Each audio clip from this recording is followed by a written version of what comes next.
काल मनोज जरांगे जेव्हा सरकारचा शिष्टमंडळ आल्यानंतर जी आर वाचून दाखवत होते किंवा त्याच्यावर सहमती होत होती, तेव्हा त्यांना गर्दीतच असलेला एक अभ्यासक सांगत होता की दादा जी आर चुकतोय, आपली फसवणूक होतीये.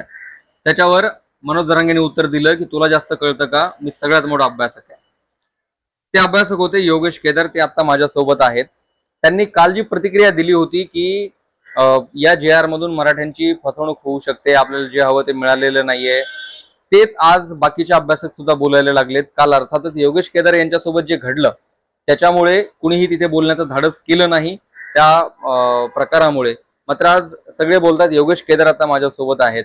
कालचा जो प्रसंग घडला त्यानंतर आज बाकीचे अभ्यासक पण बोलतायत. या जी आर मधली नेमकी गफलत काय?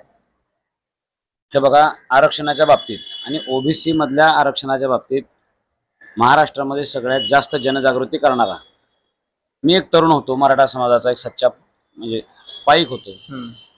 आम्ही तुळजापूर ते मुंबई मराठा वनवास यात्रा या माध्यमातून काढली होती. त्यावेळेसही मी म्हणालो होतो की आज आम्ही पेरणी करतोय आणि कोरड्यात पेरणी करतोय. आज ह्या आम्ही जे बोलतोय ओबीसी मधल्या आरक्षणाची भूमिका, ते आज माझं पटत नसेल, पण एक काळ असा येणार, मी अंबाबाईची शपथ घेऊन त्यावेळेस बोललो होतो तुळजापुरात निघताना, एक काळ असा येईल की महाराष्ट्रातला सगळा मराठा समाज ओबीसीतल्या आरक्षणाच्या बाबतीत जागा होईल.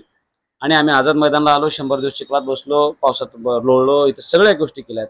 आम्हाला पोलिसांनी जेलमध्ये टाकलं, बाहेर आलो, पण आझाद मैदान आम्ही सोडलं नाही. कारण ह्या आझाद मैदानातून महाराष्ट्राला मला समजावून सांगायचं होतं की ओबीसीत आमचा हिस्सा कसा बसतो. आणि त्यानंतर आम्ही 10 ऑगस्टला परत गेल्यानंतर जरांगे पाटलांचे एक लाठीचार्ज झाला. लाठीचार्ज झाल्यानंतर ते आंदोलन मोठं करण्यामध्ये छोटी मोठी आम्ही भूमिका निभावत राहिलो. मी स्वतःचा इगो केला नाही.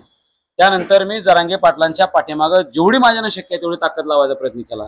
त्या आंदोलनात अंतर्गत बसले आणि मी महाराष्ट्रभर फिरून सभा घेऊन सांगत राहिलो की आपलं आरक्षण कसं आहे, कसं मिळू शकते. आणि आता जे काय आपण रिसेंट आणि लेटेस्ट आपण जे काय आलो मुंबईला, ह्याच्या आधी एकदा आम्ही माघारी गेलेलो होतो वाशीमधनं. वाशीतनं ज्यावेळेस ते माघारी फिरत होते, त्यांना सगळे सोयऱ्याची मागणी त्यांनी केलेली होती त्या काळात. तर ते सगळे सोयरेचा एक ड्राफ्ट नोटिफिकेशन म्हणायचं, तो ड्राफ्ट नोटिफिकेशन थोपवला आणि मागच्या वेळेस आम्ही वाशीतनं हात हलवत परत गेलो. त्या क्षणालाही मी म्हणत होतो, मनोज दादा वाशीत थांबू नका, वाशीत आपण आझाद मैदानाला येऊया आणि आझाद मैदानावर सरकारला अजून थोडे दिवस तटू.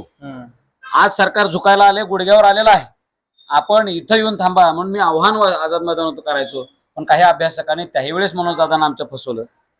प्रामाणिक माणूस आहे मनोज जरांगे पाटलांचा, एवढा प्रामाणिक माणूस, समाजाशी निष्ठा असलेला माणूस आजपर्यंतच्या आंदोलनात सापडलेला नाही.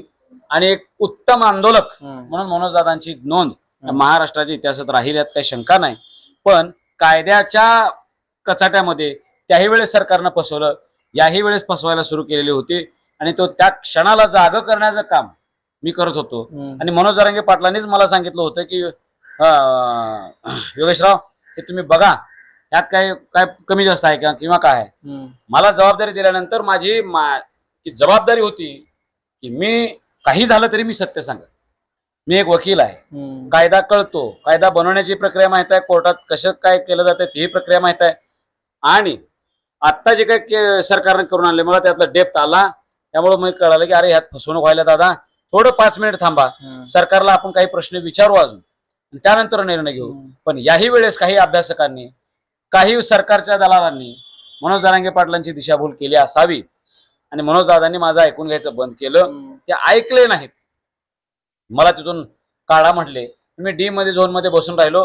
गुलालाची भाषा जरांगे पाटलांच्या लोकांनी केली, सगळ्यांनी गुलाल उधळला. आणि गुलाल बघून मी म्हटलं की आता काय आपण गुलाल अंगावर घ्यायचं नाही.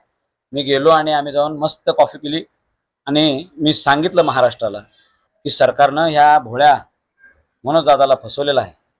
मनोज दादांनी आतापर्यंत महाराष्ट्र, आणि तुम्हाला खरं सांगू काय, तुमच्या story.com माध्यमातून सरकार गुडघ्यावर आलं होतं, हातबल झालं होतं. आत्ताच्या मराठ्याने केलं होतं ना, इतिहासात त्याची नोंद असणार आहे मुंबईच्या इतिहासात. आणि ज्या न्यायालयानं आम्हाला जाणीवपूर्वक निर्णय दिला होता, मराठ्यांची बदनामी केली, जे वकील जरांगे पाटलांच्याकडे उभा होते, आम्ही माधल्या रात्री मी म्हणायचो की अरे थांबा थांबा, अरे काय आपण अशी भूमिका ठेवा.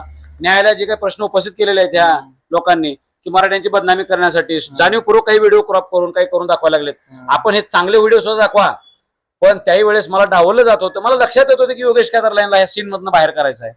त्या वकिलांच्या मुळे त्यांनी ऍक्सेप्ट केल्यामुळे न्यायालयाचे नियम मराठ्यांची बदनामी केली. मी मराठ्यांचा एक पाईक सच्चा कार्यकर्ता आहे.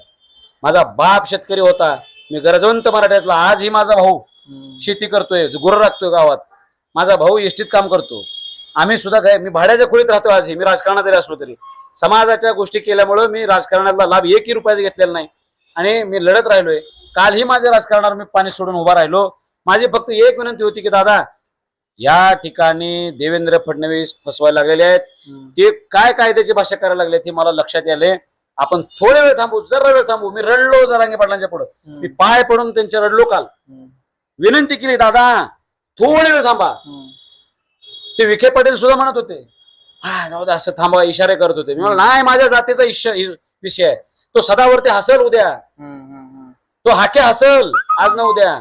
आज त्या लोकांची स्ट्रॅटेजी आहे की त्यांना मिळाले आम्ही चॅलेंज करू वगैरे. काय तुम्ही चॅलेंज करायची गरज नाही, काही मिळणार नाही. नाही, 2 गोष्टी आहेत. जरांगेंनी तुम्हाला काल जेव्हा सांगितलं की अभ्यास तुम्ही स्वतः घ्या, तुम्ही पहिला कागद हातात घेतला होता, त्यांनी माझ्या स्वतः केला होता. या प्रक्रियेनंतर बाकीचे पण अभ्यासक तिथे होते, तुम्हीच एकटे बोलात, बाकीचे का नाही बोलले? आता त्यांचं हे तुम्हाला माहित नाही. माझ्यासोबत एक साताऱ्यातले अभ्यासक ते म्हणत होते बरोबर आहे, आमच्या हातात ज्यावेळेस आला साताऱ्याचे अभ्यासक, आम्ही दोघंच तिथं होतो, आम्ही वाचल्यानंतर आम्हाला लक्षात आलं की अरे हे गेम आहे, हा फसवलाय. त्यांचं सुद्धा म्हणणं सेम आलं. म्हणून आम्ही जाऊन सांगितलं की दादा थांबा, यांना आता इथून पाठवा, आपण 1 तास घेऊया, थोडा वेळ थांबा.